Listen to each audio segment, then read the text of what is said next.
नमस्कार, मैं आरती सिंह, देख रहे हैं आप कशिश न्यूज। और बुलेटिन में सबसे पहले बात कल्पना सोरेन की, जिन्होंने आज नामांकन दाखिल किया है। तो झारखंड के पूर्व मुख्यमंत्री हेमंत सोरेन की पत्नी कल्पना सोरेन ने गांडेय विधानसभा उपचुनाव के लिए पर्चा दाखिल कर दिया। कल्पना सोरेन के साथ मुख्यमंत्री चंपई सोरेन, मंत्री बेबी देवी, राज्यसभा सांसद डॉक्टर सरफराज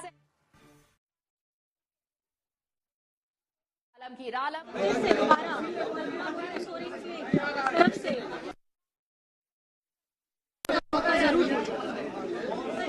इंडिया गठबंधन के सारे दल मौजूद है, ये एकता और चुनाव में किस रूप में सामने आएगा?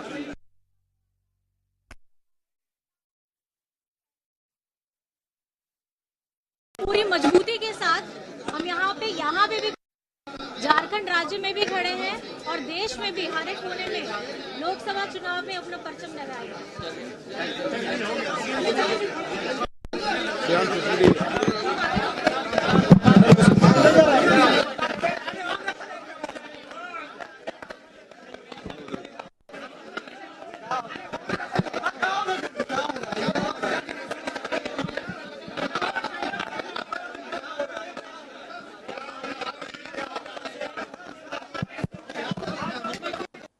और ये तस्वीर आप देख रहे हैं, नामांकन के बाद कल्पना सोरेन बाहर निकली हैं। ये हुजूम उमड़ पड़ा उस वक्त जब ये कल्पना सोरेन नामांकन के लिए पहुंची थी। नामांकन दाखिल किया उन्होंने। कमोबेश कैबिनेट के सभी मंत्री वहां पर मौजूद रहे। गठबंधन के कई बड़े नेता इस दौरान मौजूद रहे।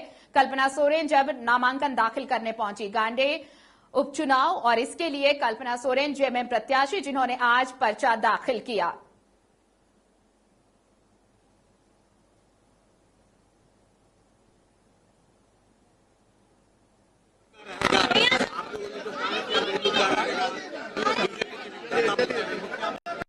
मुद्दा हो तो हम लोग बाद में बताएंगे, लेकिन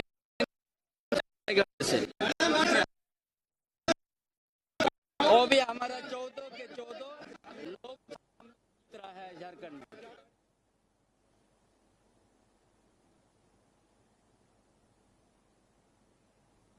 तो देखिए, पर्चा दाखिल किया है पूर्व सीएम हेमंत सोरेन की पत्नी कल्पना सोरेन ने। और आपको बताएं कि नामांकन से एक दिन पहले कल्पना सोरेन ने अपने ससुर शिबू सोरेन और सास रूपी सोरेन से आशीर्वाद भी लिया था, और उन्होंने अपने सोशल हैंडल पर ये तस्वीरें भी साझा की थी। और आज जब वो नामांकन दाखिल करने पहुंची तो बड़ा हुजूम भी उनके साथ मौजूद था। वहां पर कैबिनेट के मंत्री मौजूद थे, गठबंधन के बड़े नेता मौजूद थे उनके साथ जब उन्होंने पर्चा दाखिल किया।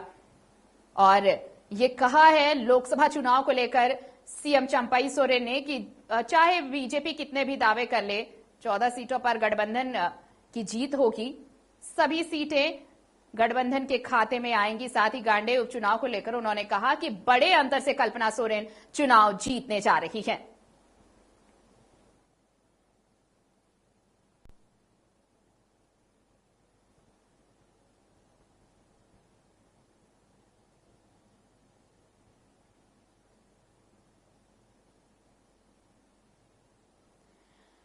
तो देखिए, ये पर्चा दाखिल हुआ है और अब थोड़ी देर में वो परवाटाड़ में जनसभा भी करेंगी। जनसभा को संबोधित करने वाली हैं कल्पना सोरेन।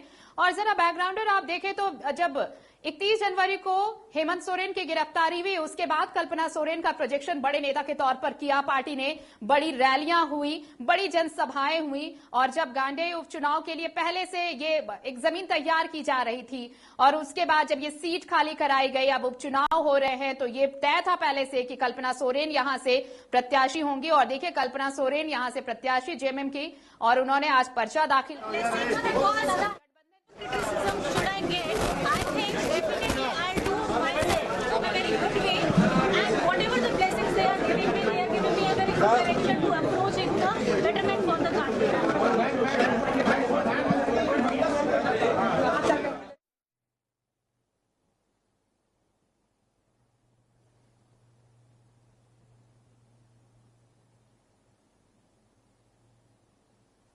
और चलिए, गांडेय से मौजूद हैं हमारे संपादक अनुराग ठाकुर, सीधे उनका रुख कर लेते हैं। अनुराग, देखिए, नॉमिनेशन फाइल किया है कल्पना सोरेन ने, बड़ा हुजूम देखने को मिला है, उत्साह तो है जेएमएम सहित पूरे गठबंधन में, और ये दावा भी अब कर रहा है गठबंधन की सिर्फ जीत नहीं, बड़े अंतर से जीत होगी कल्पना सोरेन की।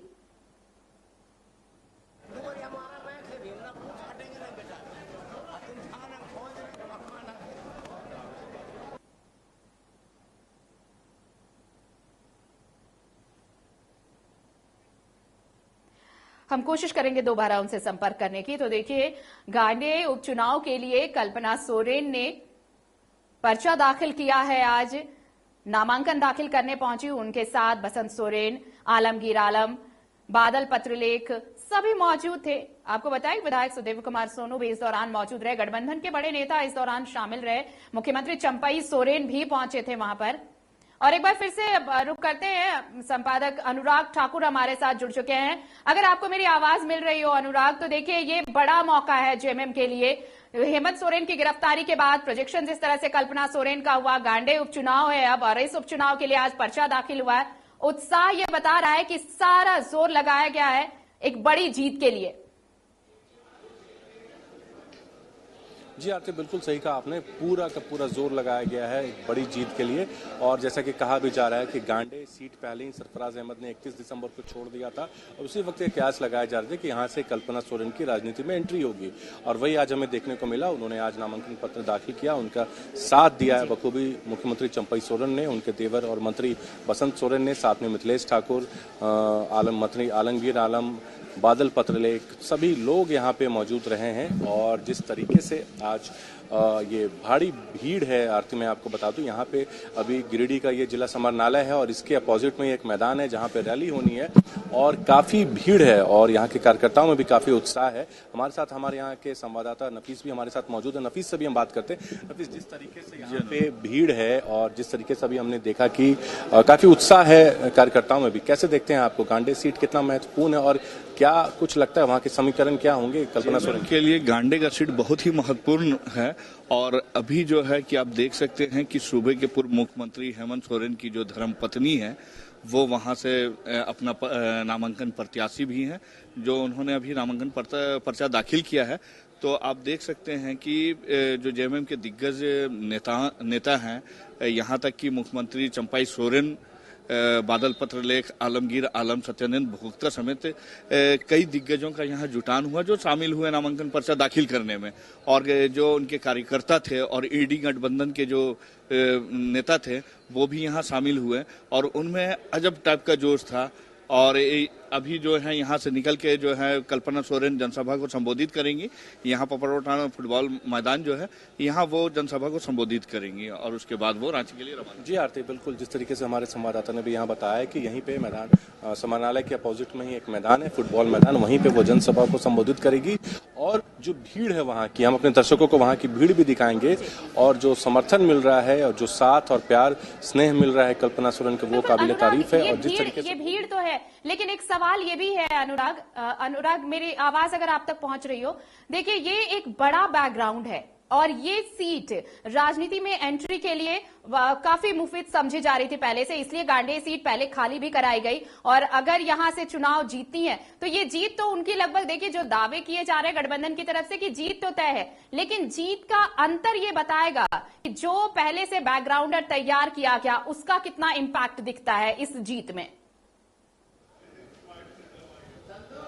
जी आरती, बिल्कुल जिस तरीके से जो अगर हम जीत की बात करें तो हालांकि गठबंधन का कहना है, जेएमएम और कांग्रेस का कहना है, इंडी गठबंधन का, यहाँ से जीत तय है। और जीत ही नहीं आरती, मैं आपको बार बार ये चीज़ हमारे दर्शकों को बता रहे हैं कि अगर एक तरीके से देखा जाए तो आज कल्पना सोरेन की राजनीति में विधिवत एंट्री हुई है। उन्होंने नामांकन पर्चा दाखिल किया, अब वो उपचुनाव में जा रही हैं, वहां से अगर जीत के आती हैं तो वो विधायक बनती हैं। अभी तक उन्होंने जितने भी रैली को संबोधित किया एज अ नेत्री किया, एज अ विधायक नहीं किया। और जैसे ही वो विधायक बनती हैं तो इसमें कोई शक नहीं है कि आने वाले दिनों में वो मुख्यमंत्री होंगी झारखंड की, क्योंकि जिस तरीके से चंपई सोरेन ने भी पूर्व में इशारा किया है कि हो सकता है आने वाले दिनों में वो मुख्यमंत्री रहें कल्पना सोरेन। और कुछ दिनों पहले गिरिडीह विधायक सुदेव सोनू ने भी कहा था कि आप नेता नहीं चुन रहे हैं, आप मुख्यमंत्री पद का उम्मीदवार चुन रहे हैं। तो ये सरासर ये दर्शाता है कि जिस तरीके से कल्पना सोरेन को सीएम के लिए प्रोजेक्ट किया जा रहा है, तो ये उपचुनाव काफी महत्वपूर्ण है कल्पना सोरेन के लिए। और आज उनकी सही मायने में राजनीति में एंट्री हुई है। हालांकि वो बहुत अच्छे तरीके से राजनीतिक करियर को अपना बढ़ा रही हैं। जैसे ही पूर्व मुख्यमंत्री हेमंत सोरेन जेल गए उसके बाद से लगातार वो उनका ट्विटर हैंडल को खुद हैंडल कर रही हैं और एक से एक लाइन उस पर लिख रही हैं झारखंड के लोगों के लिए, झारखंड राज्य के लोगों के लिए। और उसके बाद वो लगातार मुखर होकर लोगों से बात कर रही हैं, सभाएं कर रही हैं, इंटीरियर में गांव में जा रही हैं, वहां की महिलाओं से बात कर रही हैं और सभी को बता रही हैं अपने जेएमएम के काम के बारे में, इस सरकार के काम के बारे में। और जिस तरीके से वो आरोप लगा रही हैं कि जिस तरीके से केंद्र में जो तानाशाह सरकार उनके साथ जो ये जाति कर रही है, जैसे जिस तरीके से पूर्व मुख्यमंत्री हेमंत सोरेन को जेल में बंद किया गया, ईडी के द्वारा लगातार झारखंड में तमाम विधायकों के विरुद्ध दबिश की जा रही है, जो नेता हैं या फिर जो ब्यूरोक्रेसी के लोग हैं या जितने भी सीईओ हैं, जितने अधिकारी हैं, सभी को ईडी द्वारा टारगेट किया जा रहा है ताकि झारखंड सरकार को अस्थिर किया जाए। ऐसा आरोप कल्पना सोरेन लगातार लगाती आ रही है नरेंद्र मोदी सरकार पर। अब देखने वाली बात यह होगी कि कितना सफल होती हैं इस उपचुनाव में। हालांकि लोकसभा चुनाव की भी तैयारी चल रही है और कई नॉमिनेशन की प्रक्रिया लगातार जारी है और सभी लोगों को भरोसा है कि इस उपचुनाव, विधानसभा उपचुनाव में भी कल्पना सोरेन को भरपूर साथ और सहयोग और स्नेह मिलेगा, जैसे पूर्व में हेमंत सोरेन को मिलता आ रहा है। जी आरती।